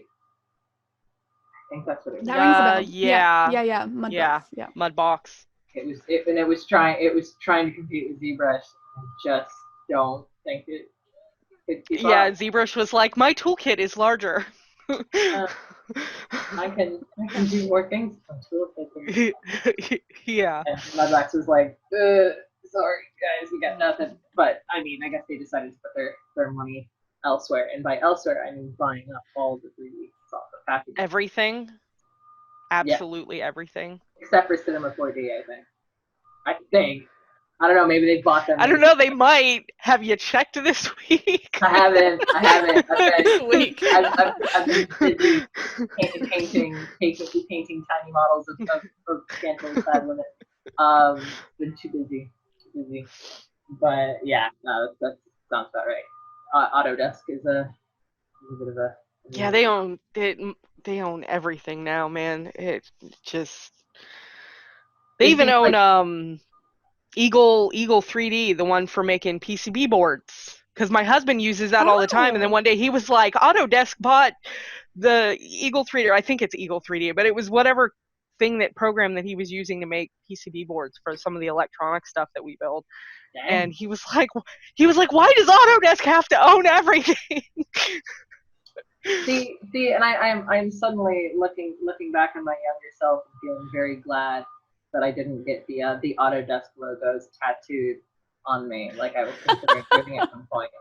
That is the kind of 3D design nerd that I am. That I at one point wanted to get the Autodesk logos because they were animals. They were stylistic animals. And they were kind of cool looking, and I was just like, oh, back in the day, this is a good idea. I should totally get Autodesk logos tattooed. And now they're just letters that are different colors. They're just They went the way of Adobe. They just made everything a letter that's a color. Yeah, Adobe. I used to love getting Photoshop, and it had like a new different icon, and it was like, oh, now I'm an eye, or now I'm a feather, or whatever, you know. And now it's just like, boring. I'm with the animal. Yeah. But I definitely think I probably made the right decision in not getting Autodesk tattoos. Well, like there are levels. The plus side now would have been nobody would probably recognize it because they don't use those logos anymore. So the only people that would know are the people that used it back then. Which admittedly would just make you a great way to hate probably. people. Yeah. You're like, you know what this is? Oh, you were a 3D designer the exact period of time that I was a 3D designer? Yeah. We should catch up and have a game. What have you been doing for the last 7 years? Yeah. Because it is kind of wild. Oh man. Yeah, it has. I like how we have completely just chased off Shane. Shane, I know. Yes. He said in the chat that he's all right. Yeah, no, I know. Come back to it. Hey, Shane. No, I'm here. I mean, like, there's. I said it in there. I mean, like, there's a time to join in, and then there's a time just to sit back and for me to watch and not say a word. That was this time. You guys were awesome. You know. Aww, that's very nice. Very nice. No, it's true because it's just like I'm learning everything, and like whatever questions I have are automatically being brought up and answered without me saying anything. I'm like, dude, this is easy. I just have to sit back. I just have to listen to my name. You know? No, you don't want me to take it. Shane. Well, see you, ladies. Thank you. Is that a 5 hour? Yep. What is this tiny potion? It's a 5 hour. Do they not have them in Australia? Yeah, is it like caffeine? It's probably illegal there. Probably. It's got like what B12 and taurine, and it's basically an energy shot. Oh, okay. Okay. It doesn't look tasty. No, it isn't. Skeptical face. That trash. I've never had one. I'm familiar with them from living in the U.S. I don't think they actually exist here in the U.K. either. It feels like one of those things that would not pass by all the rigorous laws here for same, food consumption. Like, I Probably just, so. don't know what's in it. But yeah, I am familiar with it. How many did you go through last stream, Shane? 1. You just did one last time? Yep. And I bought a bunch Oh, for the I bought a bunch for the last show, and that's what this is from, the last show. Oh, okay, yeah, because I know you had that like box of. Yep. It was like a 12-pack or whatever it was. Yeah, I bought 6 of them because they were on sale, and I just wanted to take a funny picture and everything else. So I'm like, yep, I'm ready for the show. And it was 6 of the bottles lined up. And then someone's just like, yeah, I hope you enjoy the heart attack. I'm like, yeah, thanks for, just raining on my parade and everything else. Yeah, just ruined everything. Thanks for wishing death upon me. Cheers. Yeah, on camera, Yeah. I mean, I need to get these ratings up, Witnesses. Oh God, no. No. Who lives near you, just in case? There's a few people who know where I live. Just get in good. touch with Happy. He knows where I live. Okay. All right. Happy's the one who scared the hell out of me last time. Just in case. Yeah. Oh dear. Yeah. No, I mean, you guys are great. I'm just learning everything here. So, like I said, there's a time for me to shut up, and that was the time. I am, admittedly, I still can't get over the fact that we've all at various times worked the same job. Which isn't necessarily a common That's bizarre. It's bizarre. Like it's not like, oh yeah, everyone does that at some point. Like everyone works for Games Workshop at some point. But not everyone works for Games.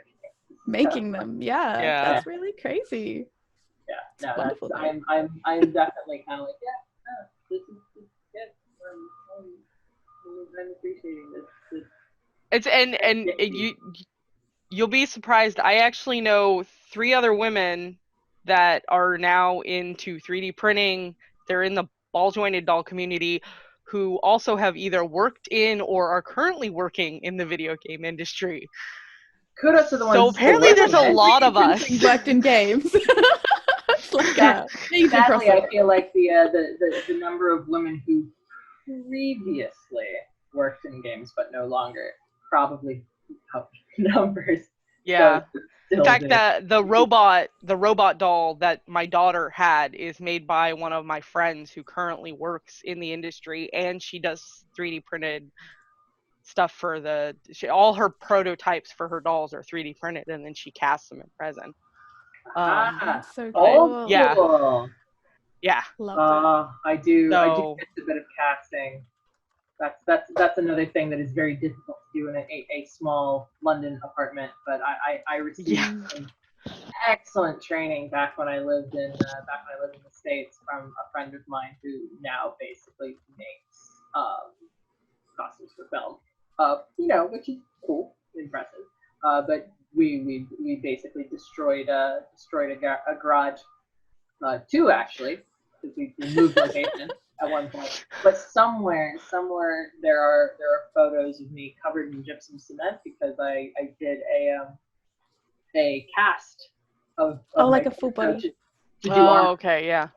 Yeah, I've done that before. And so so somewhere there's photos of me just lying on the concrete, covered in concrete, and looking very uncomfortable, admittedly. It was not particularly comfortable, but the finished result was wicked, and it got worn for so many years before it finally, because it was a cast in fiberglass. So it did eventually crack, which was a shame, but it got like a good 8 years of use. But oh wow, that's awesome. Casts are messy and take a lot of space. So especially body casting, like I do mechanical keyboard resin keycaps, which I really like. But yeah, body casting is like a whole other thing, because I also took a body cast once to make a sewing form. You can like cast your body and then fill it with foam, and then you have a sewing form that's exactly you, which is so great because every off-the-shelf sewing form is terrible. Does not have the right curves in the right places. So yeah. You don't have a body like a stick figure. What? Yeah, and your boobs don't go out in this nice, and your shoulders aren't hangers. Yes. Oh my gosh, everything about them is wrong. I'm not saying anything. That reminds me that I need to cut out my dress form for my next costume because it's adjustable, but that's not. like adjusts like in weird angles. It's not like how bodies adjust. No, yeah, that's not how bodies work. Admittedly, somewhere, not in this country, I do still have the cast, basically my torso cast. And that's cool. It's moved from place to place, and I'm pretty certain it's in. Oh wow! What is this? I make body forms for dolls. No, they're for the dolls, so that I can do the heat molding for the 3D printed stuff and some. Cool. Yeah, I just have a box of spare bodies. So I'm like, okay, how many different horror movies is this from right now? Everyone has them. But it's the same basic principle, but instead of doing a cast, I do it out of tape. Yeah, I cover it in paper towel and then tape it, and then I cut the doll out and I stuff it. So which is admittedly way easier and less. Yeah. Sometimes I do that and like cover myself with packing tape and then just like draw the seam lines I want and then just like take it off, cut it up. There's my pattern. That works though. Sometimes the simple stuff is the most effective. Like you don't actually need to reinvent the wheel, as they say. You can